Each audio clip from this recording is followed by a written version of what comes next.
प्रकाश विद्युत प्रभाव तो हम लोग पढ़े कि जब कोई प्रकाश या उचित आवृत्ति का विकिरण धातु की सतह पर आपतित होता है, पड़ता है, तो उससे इलेक्ट्रॉन निकलने लगते हैं। इसी को हम क्या कहते हैं? प्रकाश विद्युत प्रभाव। तो एक बार आपको रिपीट करना है, प्रकाश विद्युत प्रभाव है क्या? इसको क्या बोलेंगे? ये प्रकाश आ रहा है ना, तो उचित आवृत्ति का प्रकाश। फिर ये जो लाल में बनाया हुआ ये धातु की सतह हो गई, धातु की सतह पर पड़ता है या आपतित होता है, तो उससे इलेक्ट्रॉन निकलने लगते हैं। इसे ही क्या कहते हैं? प्रकाश विद्युत प्रभाव। अब इसमें क्या क्या घटना होती है कि तीव्रता बढ़ाने पर क्या प्रभाव पड़ता है, आवृत्ति बढ़ाने पर क्या प्रभाव पड़ता है, ये सारी चीज़ों का जो प्रयोग है वो किसने किया? हॉल, वेस और लेनार्ड ने। तो उनका सेटअप समझते हैं सबसे पहले। ये जो है एक निर्वात की कांच की नली है, इसके अंदर हवा नहीं है, और जैसे ट्यूबलाइट है ना, उसी तरह की ये क्या है? एक कांच की नली है। ठीक है, दोनों नली में धातु की प्लेट लगा दिए हैं। जैसे मान लो यहाँ पर सोडियम या लिथियम या कोई भी ऐसा प्लेट लगाते हैं जिससे आसानी से इलेक्ट्रॉन निकल जाए। तो बहुत सारी धातुएं होती हैं, तो जो हल्की धातुएं होती हैं जैसे लिथियम है, सीजियम है, सीजियम थोड़ा जल्दी इलेक्ट्रॉन निकालता है, तो मान लो ये सीजियम की एक धातु की प्लेट है और एक प्लेट इधर लगी हुई है।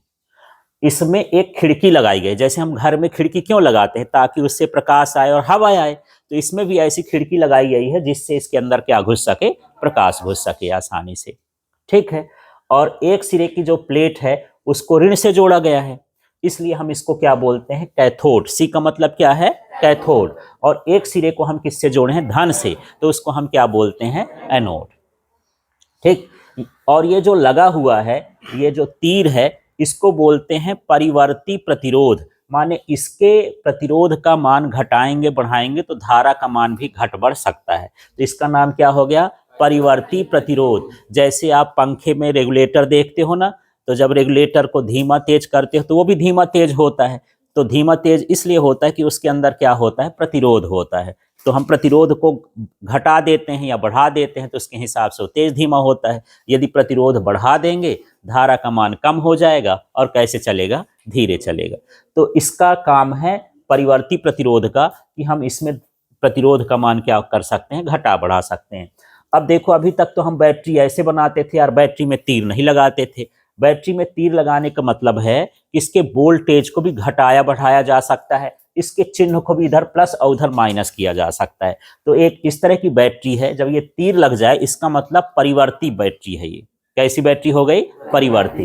और प्रतिरोध है, ये तो प्रतिरोध का चिन्ह है, पर तीर लगा दिए तो इसका मतलब क्या हो गया? परिवर्ती प्रतिरोध। जैसे संधारित्र बनाते हो इस तरह से और संधारित्र में तीर लगा दो तो उसका मतलब होता है परिवर्ती संधारित्र, जिसका मान हम अपने हिसाब से बदल सकते हैं, उसमें ये क्या लगता है? चिन्ह लगता है। ठीक है, इतना चीज क्लियर हो गया। तो चलो फिर से बात करते हैं। काहे की नली थी? कांच की नली थी। इसमें ये क्या लगा है? हाँ, ये क्या है? खिड़की है। और इसके एक सिरे पर ये क्या लगा है? लाल लाल जो धातु की प्लेट है, और ये भी क्या है? धातु की प्लेट है। इस प्लेट का नाम क्या है? कैथोड। इस प्लेट का नाम क्या है? एनोड। और ये क्या लगी हुई है? परिवर्ती बैटरी। परिवर्ती बैटरी का मतलब इसके वोल्टेज को घटा सकते हैं, बढ़ा सकते हैं, और इसकी ध्रुवता बदल सकते हैं, प्लस माइनस इधर उधर कर सकते हैं। और इसका मतलब क्या है? परिवर्ती प्रतिरोध। प्रतिरोध का मान घटाया बढ़ाया जा सकता है। तो जब ये इलेक्ट्रॉन निकलता है तो इसमें दो सिस्टम है। जो ये वाला है, तो इलेक्ट्रॉन में कैसा आवेश होता है? ऋण आवेश। और ये किससे जुड़ा है? धन से। तो ऋण को धन वाला क्या करेगा? आकर्षित करेगा, है ना। ये इलेक्ट्रॉन इधर ही क्यों भाग रहा है? निकला है तो इधर चला जाता, उधर चला जाता, कहीं भी चला जाता, तो कहीं इधर उधर ना जाए, इसलिए हम ऐसी प्लेट लगाते हैं। यहाँ पर कौन सी प्लेट वाली हो गई? धन वाली, है ना। ये वाली प्लेट कैसी है? ये, हाँ, ये प्लेट धन वाली है। जब धन वाली है, इलेक्ट्रॉन ऋण वाला है, तो इसको अपनी ओर क्या करेगा? खींचेगा। और जब खींचेगा तो इलेक्ट्रॉन बहेगा, और इलेक्ट्रॉन का बहना क्या कहलाता है? धारा। तो इसके अंदर जो धारा बहती है उसको हम क्या बोलेंगे? प्रकाश धारा। प्रकाश धारा का मतलब यही है, जो प्रकाश के कारण इलेक्ट्रॉन निकल रहा है उसके कारण धारा बहती है, उसे हम क्या कहते हैं? प्रकाश धारा। ठीक है, तो ये चित्र क्लियर हो गया इतना? हाँ। अब इसमें जो पहला स्टेप है कि ये जो प्रकाश धारा बह रही है, यदि हम प्रकाश की तीव्रता को घटाएं बढ़ाएं तो क्या फर्क पड़ता है? प्रकाश की तीव्रता का मतलब होता है इसमें आने वाले प्रकाश की संख्या। जैसे मान लो एक छोटी खिड़की है, तो छोटी खिड़की से कम प्रकाश आएगा तो उसकी तीव्रता क्या हो गई, कम हो गई। और बड़ी खिड़की से प्रकाश कैसा आएगा, ज्यादा आएगा, तो इसकी तीव्रता क्या हो जाएगी, अधिक हो जाएगी। ठीक है, तो हम इसकी तीव्रता को क्या करेंगे, बढ़ाएंगे। तो इसमें क्या होता है कि जैसे जैसे हम तीव्रता का मान बढ़ाते हैं वैसे वैसे प्रकाश धारा का मान भी बढ़ता है। तो इस तरह से ग्राफ बनेगा, थोड़ा देखना। ये मैं ग्राफ बना रहा हूं, ये ग्राफ क्या बता रहा है थोड़ा समझना। ये जो नीचे है ये क्या है, प्रकाश की तीव्रता। ठीक है, और ये तीर लगा है, इसका मतलब हम इसका मान, यहां शून्य रहता है ना, शून्य से इसका मान धीरे धीरे हम क्या कर रहे हैं, बढ़ा रहे हैं। जब हम बढ़ाते हैं तो प्रकाश धारा का मान भी क्या होता है, धीरे धीरे बढ़ता है।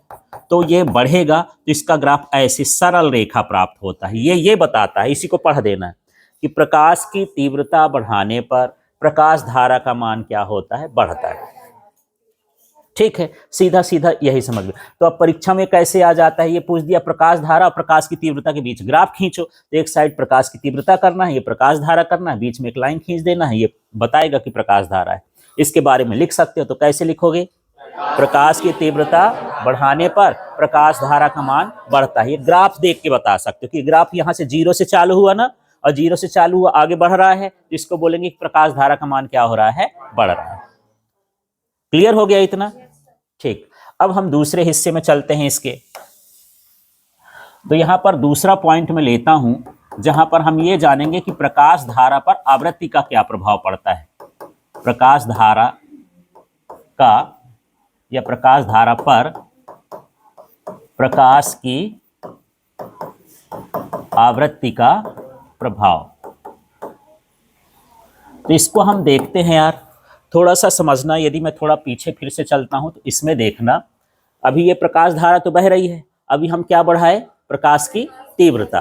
तीव्रता का मतलब प्रकाश जितना प्रकाश आता है उसकी संख्या बढ़ाए। संख्या बढ़ाने से इलेक्ट्रॉनों की संख्या बढ़ेगी और धारा का मान बढ़ेगा। तो फिलहाल ऐसा कहते हैं कि प्रकाश की तीव्रता बढ़ाएंगे तो प्रकाश धारा का मान भी क्या होगा, बढ़ेगा। अब आवृत्ति बढ़ाएं। आवृत्ति का मतलब ऊर्जा से है, उसकी ताकत को क्या कर दें, बढ़ा दें। जैसे मान के चलो कि यहाँ से 2 लड़के इस दरवाजे से निकल रहे थे, इस दरवाजे को चौड़ा कर दें तो इसमें 20 लड़के निकलें। तो जब 2 लड़के निकलेंगे तो कम धारा बहेगी और 20 लड़के निकलेंगे तो ज्यादा। तो जो 20 लड़के मैं बोल रहा हूँ आवृत्ति है, माने जब संख्या बढ़ेगी तो क्या संख्या बढ़ेगी तो क्या समझेंगे, तीव्रता। ठीक, लेकिन लड़के जब यहाँ से निकलते हैं तो भागना चालू करें, यदि तो धीरे धीरे भाग रहे, माने उनकी आवृत्ति कैसी है, धीरे। और तेज भाग रहे निकलने के बाद तो उसकी आवृत्ति अधिक है। तो संख्या से लेना देना नहीं, आवृत्ति का मतलब है उनके गति से, गतिज ऊर्जा से, कि निकल रहे हैं तो किस गति से निकल रहे हैं। ठीक है, तो यदि हम आवृत्ति बढ़ा देते हैं तो धारा के मान में कोई प्रभाव नहीं पड़ता है। लेकिन हम एक देहली आवृत्ति पढ़े थे, यदि देहली आवृत्ति होगी और उसके नीचे हम रखेंगे मान तो फिर धारा प्रवाहित नहीं होगी। देहली आवृत्ति की परिभाषा यही पढ़े थे कि आपतित विकिरण की वह न्यूनतम आवृत्ति जिसके नीचे इलेक्ट्रॉन का उत्सर्जन संभव नहीं है ना। तो यहां पर भी देख लेते हैं, ऐसे ही है कि मान लो थोड़ा सा एग्जांपल लेते हैं कि ये मेरे पास एक धातु की सतह थी। इस धातु की सतह पर मैं जो है 30 मेगाहर्ट्ज की आवृत्ति डाला तो इससे इलेक्ट्रॉन निकला, लेकिन इससे कम करूंगा तो इलेक्ट्रॉन नहीं निकलेगा। ठीक है, अब मैं यहां पर 40 मेगाहर्ट्ज कर दिया आवृत्ति। ठीक है, तो समझो इसमें प्रकाश धारा मान लो 2 एम्पियर की थी, तो 40 करने पर भी कितना रहेगा, 2 एम्पियर। 50 करने पर भी कितना रहेगा, 2 एम्पियर, है ना। प्रकाश धारा पर आवृत्ति का कोई प्रभाव नहीं पड़ता है। लेकिन ये जो देहली आवृत्ति है, ये जो सबसे न्यूनतम आवृत्ति है, उसको हम क्या बोलते हैं, देहली आवृत्ति। देहली आवृत्ति से जैसे ही हम कम करेंगे तो इससे इलेक्ट्रॉन निकलेगा ही नहीं, और इलेक्ट्रॉन निकलेगा नहीं है तो इससे धारा नहीं बहेगी। ठीक है, तो आवृत्ति का प्रभाव हम क्या कहेंगे, यदि हम देहली आवृत्ति से आवृत्ति का मान क्या करते हैं, बढ़ाते हैं, तो क्या होगा यार, फिर से देखो, यदि देहली आवृत्ति से देहली आवृत्ति का मान क्या कर दें, बढ़ा दें, जैसे 30 से 40, 50, 60 कर दूं, ये देहली आवृत्ति, मान बढ़ा दूं तो क्या होगा, कुछ हो रहा है यार, 2 एम्पियर 2 एम्पियर 3 माने 2 ही 2 एम्पियर, प्रकाश धारा के मान में कोई प्रभाव नहीं पड़ता है। ठीक है, फिर से देख लो, देहली आवृत्ति से अधिक आवृत्ति बढ़ाने पर प्रकाश धारा के मान में कोई प्रभाव नहीं पड़ता है। ठीक है, तो ये हो जाएगा प्रकाश धारा के मान में कोई प्रभाव नहीं पड़ता। ठीक है, अब दूसरी कंडीशन है कि यार अब देहली आवृत्ति से हम कम कर दें। यदि देहली आवृत्ति से आवृत्ति का मान क्या कर दें, कम कर दें, जैसे 30 मेगाहर्ट्ज देहली आवृत्ति है, 30 से मैं 29 कर दूं तो क्या होगा, 28 कर दूं तो क्या होगा। तो जब हम देहली आवृत्ति से अब क्या करेंगे, देहली आवृत्ति से आवृत्ति का मान क्या हो जाएगा, घटाने पर धारा का मान क्या हो जाएगा, प्रकाश धारा का मान शून्य हो जाता है।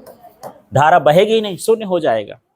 ठीक है, क्योंकि इलेक्ट्रॉन निकले गए नहीं। देहली आवृत्ति क्या है, जिससे इलेक्ट्रॉन निकलना चालू होता है, और देहली आवृत्ति के नीचे कर देंगे तो इलेक्ट्रॉन निकलेगा नहीं। इलेक्ट्रॉन निकलेगा नहीं तो धारा उसमें प्रवाहित नहीं होगी। ठीक है, तो चलो दूसरा वाला समझ में आया, इसका थोड़ा सा एक बार पढ़ के देखो क्या कहता है ये। हाँ, तो मैं दोबारा से पूछ लूँ, देहली आवृत्ति से जितनी देहली आवृत्ति होती है उससे अधिक आवृत्ति का प्रकाश डालेंगे तो प्रकाश धारा पर क्या प्रभाव पड़ेगा, कोई प्रभाव नहीं पड़ेगा। देहली आवृत्ति जितनी है उसकी आवृत्ति बढ़ाते जाओ, जितना मन पड़े उतना बढ़ा दो, लेकिन प्रकाश धारा बढ़ने वाली नहीं है। ठीक है, अब दूसरा इसी में पॉइंट कि चलो यार अब बढ़ा रहे थे, एक बार हम क्या कर दें, घटा दें। तो जैसे देहली आवृत्ति का मान हम क्या करेंगे, घटाएंगे, तो इलेक्ट्रॉन का निकलना बंद हो जाएगा। तो वो समझना है, यहाँ लिखना नहीं है। तो देहली आवृत्ति का मान घटाने पर प्रकाश धारा का मान क्या हो जाएगा, शून्य, क्योंकि इलेक्ट्रॉन ही नहीं निकलेगा। जब इलेक्ट्रॉन निकलेगा नहीं तो बहेगा कैसे, क्योंकि इलेक्ट्रॉन का बहना क्या कहलाता है, धारा कहलाया। अब यहाँ पर तीसरे हिस्से में चलते हैं। तो यहाँ प्रकाश धारा पर विभव का प्रभाव। ठीक है, इसकी भी दो कंडीशन है, लेकिन थोड़ा इसको देखते हैं यार, प्रकाश धारा पर विभव का प्रभाव क्या है। समझना, ये दोनों प्लेटों को हम एक ऋणात्मक विभव से जोड़े हैं और एक किससे, धनात्मक। मैं सोचता हूं ऋण का मान बढ़ाते जाऊं, है ना, या धन का मान बढ़ाऊं तो क्या होगा। यदि हम धनात्मक विभव का मान बढ़ाते हैं तो प्रकाश धारा का मान धीरे धीरे बढ़ता है, लेकिन ऐसा नहीं कि बढ़ते जाए बढ़ता जाए, कुछ देर बाद वो क्या हो जाता है, स्थिर हो जाता है। ये उसी तरह से एक भूखा आदमी, उसको खाना खिलाते जाओ तो खाते जाएगा, लेकिन जब पेट भर जाएगा तो बोलेगा भैया मेरी हिम्मत नहीं है, तो वो क्या हो गया, संतृप्त हो गया। बस यहाँ पर भी है, यही हाल होता है। यदि मैं धनात्मक विभव का मान बढ़ाते जाऊं तो प्रकाश धारा का मान क्या होगा, बढ़ेगा। ठीक है, और कुछ समय पश्चात क्या हो जाएगा, स्थिर हो जाएगा। उसको हम बोलेंगे संतृप्त धारा। जैसे केमिस्ट्री में विलयन पढ़ते हो ना, असंतृप्त, संतृप्त और अति संतृप्त। तो संतृप्त विलयन क्या होता है, जिसमें विलेय की अधिक मात्रा अधिक न घोली जा सके, है ना। वो उसी तरह से है कि किसी को खूब भर पेट खाना खिला दो यहाँ तक, अब फिर वो बोले कि नहीं अब तो मेरी हिम्मत नहीं है, नहीं खा पाऊंगा, वो क्या हो गया, पूरी तरह से संतृप्त हो गया, भर गया। एक गिलास खाली तो उसमें पानी भरते जा रहे हो, अब उसमें क्या हो जाए कि वो फुल भर जाए, अब नहीं जा सकता, तो वो क्या हो गया, संतृप्त हो गया। गिलास में शक्कर घोलते जा रहे तो एक समय आएगा कि वो घुलना बंद हो जाएगी, नीचे बैठना चालू हो जाएगी, तो वो क्या हो गई, संतृप्त हो गई। बस यही चीज है कि इसमें धारा बढ़ रही है, लेकिन एक समय आएगा कि धारा बढ़ना बंद हो जाएगी, स्थिर हो जाएगी, तो उस धारा को हम क्या बोलेंगे, संतृप्त धारा। तो यहाँ पर यही चीज हम यहाँ पर लिखते हैं। तो एक बार हम क्या कर रहे हैं, धनात्मक विभव के मान को क्या करेंगे, हाँ, धनात्मक विभव के मान को बढ़ाने पर प्रकाश धारा का मान क्या होगा, हाँ, प्रकाश धारा का मान बढ़ेगा और क्या होगा, हाँ, और एक समय बाद क्या हो जाएगा, हाँ, एक समय बाद स्थिर हो जाएगा। इसे हम क्या कहेंगे, इसे संतृप्त धारा कहेंगे।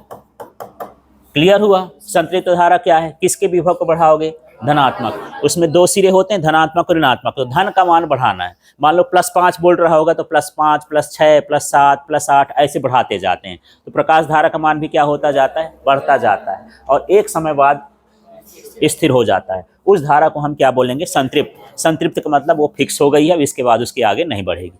यदि मैं इसका ग्राफ बनाना चाहूँ तो ग्राफ इस तरह से बनेगा, देखना। ये है, ये जो ऊपर जाता है इसको हम कौन सी धारा बोलते हैं, प्रकाश धारा। ठीक है, और इस तरह से मैं ग्राफ बना देता हूं।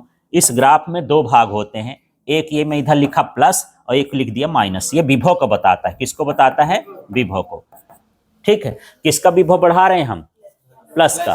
तो जैसे जैसे हम विभव का मान बढ़ाते जाएंगे प्लस, है ना, तो धारा का मान भी क्या हो जाएगा, बढ़ेगा, और कुछ समय बाद क्या हो जाएगा, स्थिर। तो ये कौन सी धारा कहला गई, संतृप्त धारा। समझ में आया। तो धनात्मक विभव का मान बढ़ाएंगे तो चित्र से भी बता सकते हो, धनात्मक विभव बढ़ाएंगे तो क्या हो रहा है, ये ऊपर लिखा ना प्रकाश धारा, प्रकाश धारा का मान धीरे धीरे बढ़ता है और कुछ समय पश्चात स्थिर हो जाता है, इसे क्या कहते हैं, संतृप्त धारा। ठीक, अब दूसरी कंडीशन में पहुंचते हैं यार। अब ऋणात्मक विभव को बढ़ाते हैं तो क्या होता है, तो थोड़ा फिर से चित्र में चलते हैं, यहां पर देख लेना। अब हम किसका मान बढ़ाएंगे, ऋण का, है ना। तो जैसे जैसे ऋण का मान बढ़ाते जाएंगे प्रकाश धारा का मान भी क्या होता जाएगा, घटता जाएगा। इस बार क्या होगा, घटेगा। ठीक है, ऋण का मान बढ़ाने पर प्रकाश धारा का मान क्या होगा, घटेगा। और जब एक ऐसी कंडीशन आएगी कि वो घट करके क्या हो जाएगा, शून्य हो जाएगा। ठीक है, तो उस विभव के मान को हम फिर क्या कहने लगते हैं, निरोधी विभव। तो एक बार हम धनात्मक विभव को बढ़ाते हैं तो प्रकाश धारा का मान क्या होता है, बढ़ता है। भाई धन बढ़ाएंगे तो तेजी से खींचेगा, जल्दी जल्दी इलेक्ट्रॉन आएगा। ठीक है, और जब हम ऋण को कर देंगे तो ऋणात्मक विभव जो है बढ़ाने पर इलेक्ट्रॉन तेजी से नहीं जा पाएगा। तो ऋणात्मक विभव बढ़ाएंगे, प्रकाश धारा का मान घटेगा और एक समय बाद क्या हो जाएगा, शून्य हो जाएगा। जिस ऋणात्मक विभव पर धारा का मान शून्य हो जाएगा उसे हम क्या कहेंगे, निरोधी विभव। ठीक है, तो चलो इसी चीज को अब हम आगे लिखते हैं। तो यहां पर क्या क्या हो रहा है यार, किसका विभव बढ़ाएंगे, हाँ, ऋणात्मक विभव का मान क्या करते हैं, हाँ, ऋणात्मक विभव का मान बढ़ाने पर क्या हो जाएगा, प्रकाश धारा का मान घटता है और एक समय बाद क्या हो जाएगा, एक समय बाद हाँ शून्य हो जाएगा। ठीक है, जैसे जैसे ऋणात्मक विभव का मान बढ़ाते जाएंगे प्रकाश धारा का मान क्या होता जाएगा, घटता जाएगा और कुछ देर बाद वो क्या हो जाएगा, शून्य हो जाएगा। ठीक है, अब ऋणात्मक, जैसे मैं गिलास में बोला था कि पानी भरो तो पानी का लेवल क्या हो रहा था, बढ़ रहा था। अब मैं बोला पानी पियो, जैसे जैसे पीते जाओगे उसका लेवल घटते जाएगा, लास्ट में क्या हो जाएगा, खत्म हो जाएगा। बस यही हाल है कि ऋणात्मक विभव का मान बढ़ाएंगे तो प्रकाश धारा का मान धीरे धीरे क्या होगा, घटेगा और कुछ समय बाद क्या हो जाएगा, शून्य हो जाएगा। ठीक है, तो जिस ऋणात्मक विभव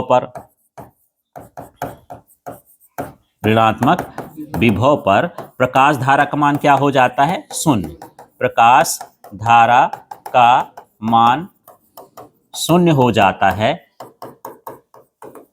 उसे क्या कहते हैं, उसे निरोधी विभव कहते हैं। ठीक है, तो निरोधी विभव समझ में आया।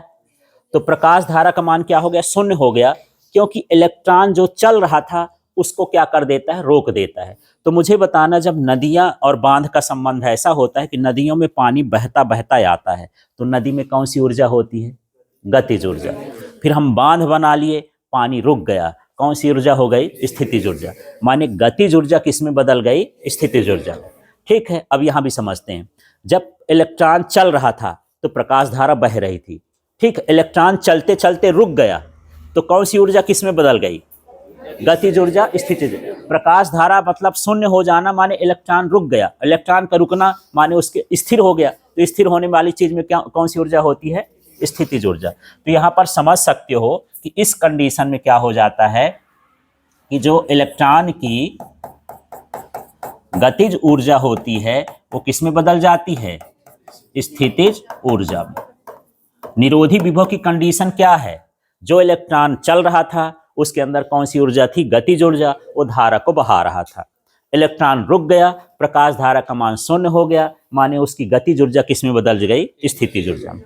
तो गतिज ऊर्जा का सूत्र क्या होता है यार, 1/2 mv²। ठीक है, और इसके नीचे मैक्स लगा देते हैं। इस मैक्स का मतलब अधिकतम वेग, यहाँ पर m का मतलब इलेक्ट्रॉन का द्रव्यमान और v का मतलब हो गया इलेक्ट्रॉन का वेग। ठीक है, और यहाँ पर हो जाएगा ev0। यहाँ पर देखो E का मतलब है वो इलेक्ट्रॉन का आवेश और v0 का मतलब हो गया निरोधी विभव। ठीक है, तो ये स्थितिज ऊर्जा का सूत्र है और एक इसका सूत्र है गतिज ऊर्जा। परीक्षा में अलग से ये टॉपिक आता है, अलग से क्या टॉपिक आएगा कि निरोधी विभव किसे कहते हैं, तो आपको परिभाषा भी लिखना है, सूत्र भी लिखना है। तो ये लिख सकते हो कि ऋणात्मक विभव का मान क्या करेंगे, बढ़ाएंगे, तो प्रकाश धारा का मान घटेगा, एक समय बाद प्रकाश धारा का मान शून्य हो जाएगा। जिस ऋणात्मक विभव पर प्रकाश धारा का मान शून्य हो जाता है उसे ही क्या कहते हैं, निरोधी विभव कहते हैं। और इस स्थिति में क्या होता है, इलेक्ट्रॉन की गतिज ऊर्जा इलेक्ट्रॉन की स्थितिज ऊर्जा के बराबर होती है। ठीक है, तो गतिज ऊर्जा का सूत्र 1/2 mv² मैक्स और ev नॉट, और फिर यहाँ पर लिखने के बाद इनका हमको संकेत भी बताना है। तो 2 नंबर में आता है निरोधी विभव किसे कहते हैं, परिभाषा लिखो, सूत्र लिखो, सूत्र करने के बाद जहां करके इनका नाम बताना है। तो m का मतलब क्या, इलेक्ट्रॉन का द्रव्यमान, v का मतलब क्या, इलेक्ट्रॉन का वेग, मैक्स लगाए तो अधिकतम वेग लिख देना v मैक्स का, और e का मतलब इलेक्ट्रॉन का आवेश, और v नॉट का मतलब हो गया निरोधी विभव। तो ये चीजें समझ में आ गई। ठीक, अब यहाँ पर अगले हिस्से में थोड़ा सा चलते हैं कि निरोधी विभव पर अगला पॉइंट है, निरोधी विभव पर तीव्रता का प्रभाव। मान लो हम निरोधी विभव बना लिए, प्रकाश धारा का मान क्या हो गया, शून्य हो गया। अब हम क्या करते हैं, अब तीव्रता बढ़ाते हैं तो भला क्या होता है, प्रकाश धारा का मान क्या हुआ, शून्य। अब हम तीव्रता बढ़ा दे, प्रकाश की तीव्रता शून्य करके धारा का मान, तो क्या होगा। तो यहां पर देखना, ये ग्राफ सब कुछ बोल देगा, इसको समझना है। थोड़ा ग्राफ की कंडीशन बताना, ऊपर क्या रहेगा यार, ऊपर हमेशा क्या लिखेंगे, प्रकाश धारा। जितने भी ग्राफ हैं सब में ऊपर क्या रहेगी, प्रकाश धारा। इधर क्या रहेगा, धन, इधर क्या रहेगा, ऋण, और ये क्या हो गया, विभव। ठीक है, इस ग्राफ को ऐसा समझ लो कि ये इस तरह से है।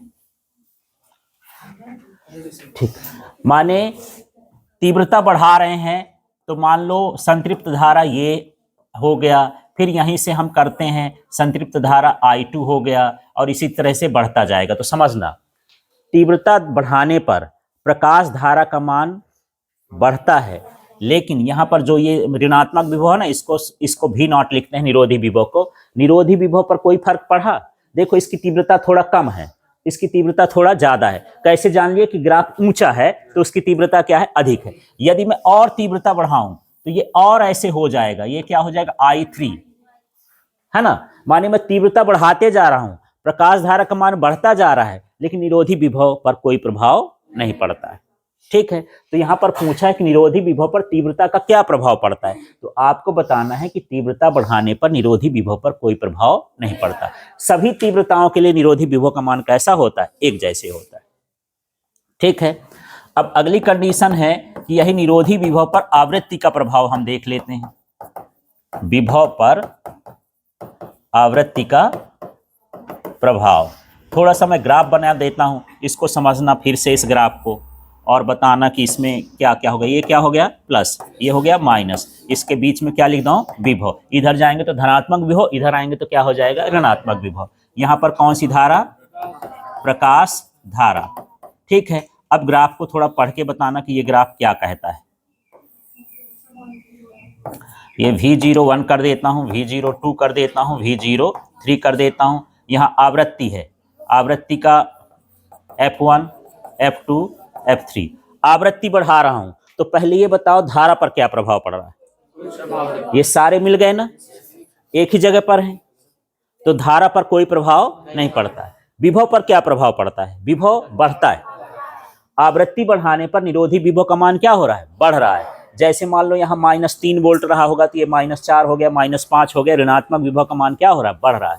तो यही चीज है, निरोधी विभव पर यदि आवृत्ति का मान बढ़ाएंगे तो प्रकाश धारा पर कोई प्रभाव नहीं पड़ेगा, लेकिन आवृत्ति निरोधी विभव का मान क्या होगा, बढ़ेगा। ठीक है,